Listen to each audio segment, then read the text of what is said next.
Hey everybody, it's Carm here. Back after a little bit, and yeah, actually in the same place I was last time I did a video. Here, house sitting for friends, surrounded by a different cast of fur kids, my fur nieces and nephews, to call them, and yeah, figured I'd try this out. Um, a little different actually, since I'm trying this on my laptop. Um, my camera and the accompanying software with it, the software itself has been discontinued. Uh, so trying to find a different setup that's either comparable with the old camera or something new altogether. But figured I'd try this and see if it worked. And if you're seeing it, I suppose it did work. So well, figured I'd just try this out. Um, Hardly even sure where to start. Figured I would just show a few things I've been spinning while I'm here. Um, First, I must say, hope you're all doing as well as possible. Um, Try to catch up a little bit here and there with videos. It seems like I'm away from all of this for longer and longer periods over time, but you know, peeking in more, a little more here and there lately. But, yeah, hope you're all doing as well as possible. And yeah, well, I guess I'll just start right in with a couple things that have some serendipity tied in. Um, a few days ago, Tink, Sideshow Tink, many of you know, did a wonderful video on Frank Zappa. It was actually a live streaming video, and well, the day before, I was listening to this album, Does Humor Belong in Music, which I found fairly recently and had never listened to before until the day before she did that video. So a little serendipity there, with that connection. And yeah, it's a wonderful collection she has. A lot of rarities, things I wasn't familiar with, and yeah, both of us longtime fans, respectively. And this was one that is from a period where isn't really my personal favorite period of his. It's recorded during the 1984 tour. I tend to prefer his earlier 60s and 70s, and of course primarily instrumental stuff. But on here, here's the band of the time. Yeah, Ray White, Ike Willis, Chad Wackerman, among others. And does reworkings of older tunes, Zoot Allures, Trouble Every Day, Penguin in Bondage, as well as newer pieces. And of course, what you would expect from, especially the band of this time, very tight, of course, very complex music, and fascinating to hear them approach older pieces with newer styles. And yeah, just no one quite like Zappa, and of course these musicians. And it was a nice surprise. Again, considering that I'm not in, I tend to favor the earlier stuff, so it shows there's still a lot more to hear. Probably a lot more in the archives too that still need to be heard. It's still coming out to this day. So yeah, a little serendipity between Tink and I, and yeah, a nice. I guess you'd call it like a mid to later period Zappa. So yeah, very fun. And another instance of serendipity here is a few days ago, I was watching a documentary on gospel music on PBS, hosted by Henry Louis Gates Jr., who does the Defining Your Roots series. Just wonderful. And the show was great on gospel. And well, the very next day, I listened to this CD, which I hadn't heard before. I picked it up not long ago, kind of like the Zapp album, and was waiting for the right time to play it. This is Zero Church by Maggie and Suzy Roach, two-thirds of the Roaches, along with Terry, three sisters with the most incredible spellbinding harmonies in music that's really hard to categorize. They're so broad and eclectic and so deep and so distinctive. Well, on here they're basically singing gospel music, which I didn't know until the day after I'd seen that documentary. Yeah, prayers and hymns and gospel done in their own distinctive style, as well as having guests on here. Yeah, here's Suzy and sadly the late Maggie Roach, along with Yesai and Dupree, who are collaborators on here. And it's just beautiful hearing, again, those what's known as blood harmonies, that great harmonizing between siblings, still very much themselves, but in a style which I had never heard them really do before. I have a few of their albums. I've gotten into their music in the last year and a half, and that was a real revelation too. So now to hear it this way, it's even sweeter. And again, with that serendipity with watching a documentary on gospel music, it's opening my horizons up in a way that hadn't before in just the last few days. So it's been really special. So yeah, Zero Church from Suzy and Maggie Roach from 2001, I think this is from. So it's beautiful. Something I'd found at a thrift shop a while back. Russ Spiegel, Chimera, on the Steeplechase label from 2007, which I didn't even know that they had. They were still around this recently. I mean, 2007 is recent to me, but Russ Spiegel on guitar.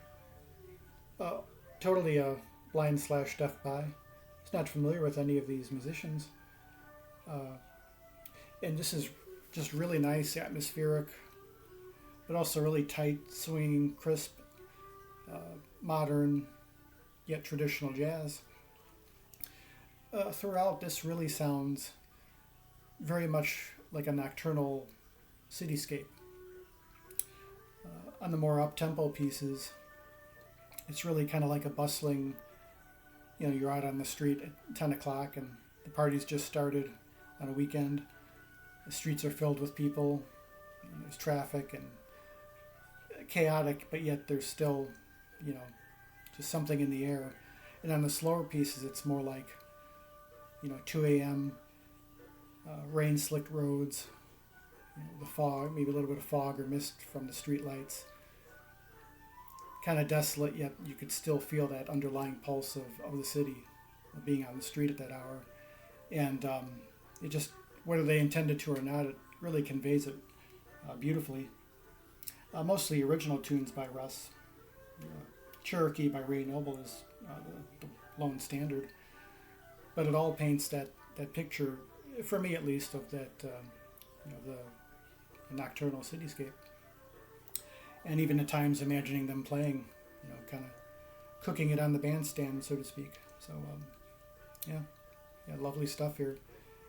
Again, if you like, modern yet traditional, real crisp jazz, very tight, as good as anything else. And again, nice to hear this label is still around at this time. Very good.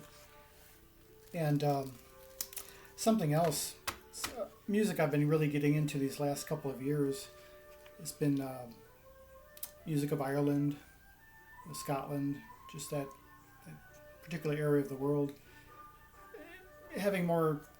Gaining more appreciation and curiosity about my own Irish roots, because I do have a great deal of Irish in me, as well as Italian and a little bit of German. But this is Makala, with a title that I'm not going to attempt to pronounce. The Gaelic Song Tradition of Scotland. Another blind/deaf by from a while back. And this group here, it's mostly vocal, a lot of a cappella along with the instrumental. Sorry, I'm getting used to where to look and where to place things on here on the laptop. But absolutely gorgeous harmonies. In a way similar to the Roaches in that, well, it sounds like blood harmonies, like they could be siblings, although I don't think any of them are, these particular artists. Just beautiful, the music from this part of the world in general, to me, it's melancholy, but not in a depressing, for me at least, a melancholy. It's more of, to me, it's prismatic in that it really captures the whole range of emotions and experiences. Um, it's wistful yet celebratory simultaneously without, you know, going from one to the other. It's holding that consistent pattern between the two. Um, and just, I find it riveting. It hits an emotional center that other music doesn't in quite the same way.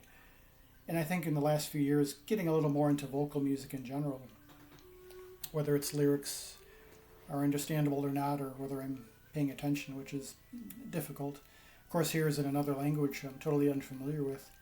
It conveys as much as any instrumental music I've heard. And again, hits the heart center in such a way that's just spellbinding. As a bit of a side note, came across a channel just a few days ago on YouTube called Miles O'Reilly, focusing on the music of Ireland.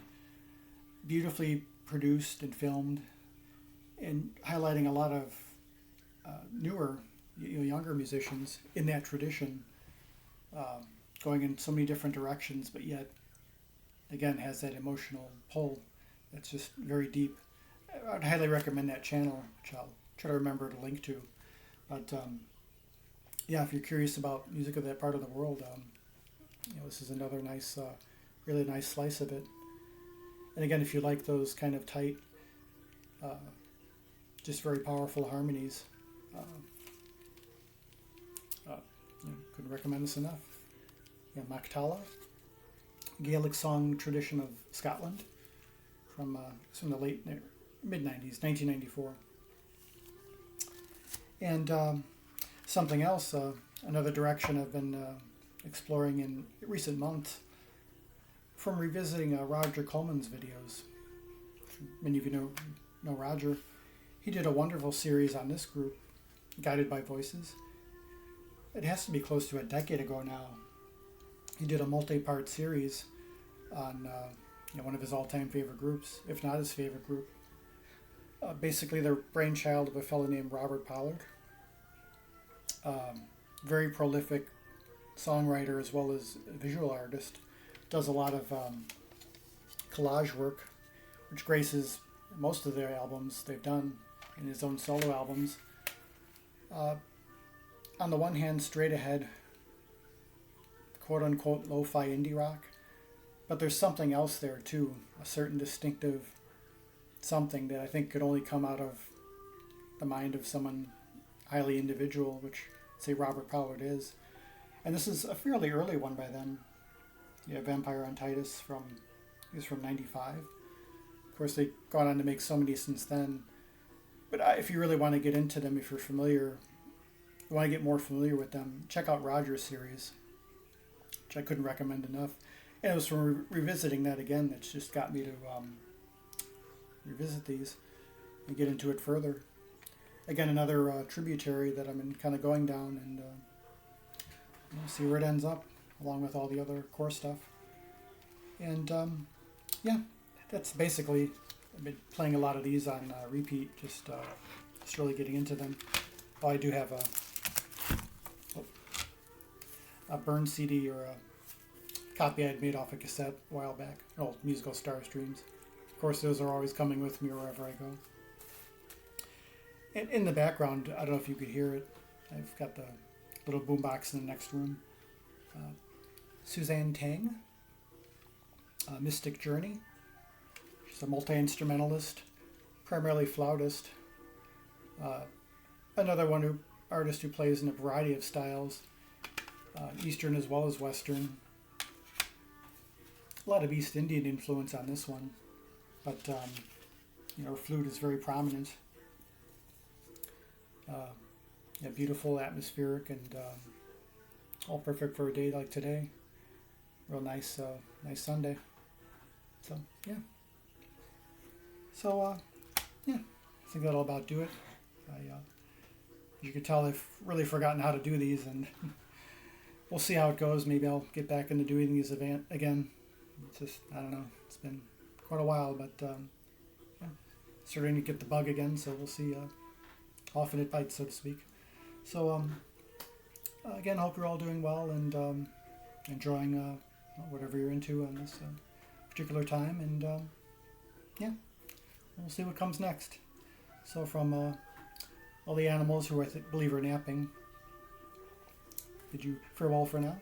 And by the way, my own furs, they're well, and hopefully you'll be seeing them eventually. So yeah, again, thank you all for being here, and until the next one, peace, love, and joy.